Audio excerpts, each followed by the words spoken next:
محمد شهاب، مسوق الكتروني وسيلز ليدر في ايفون. الفيديو النهارده عشان اكلمكم على حاجه.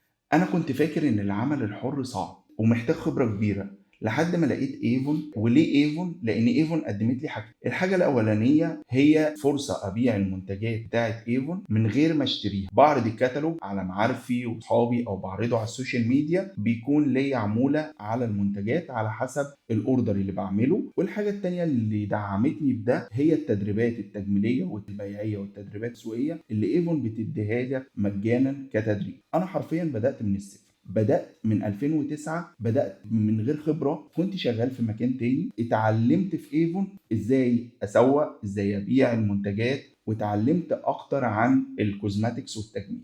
من خلال ده قدرت انجح وبدأت كعضو، ومن عضو بدأت سيلز ليدر، وبقى عندي فريقي الخاص. وعشان كده انا عملت الفيديو ده. لو حابب اشاركك في رحلة نجاحك في ايفون، تقدر تسجل في الرابط اللي انا هسيبه الاستمارة فيها البيانات واتواصل معاك، او تتواصل معايا واتساب على الرقم برضو اللي هيكون موجود الوصف. شكرا.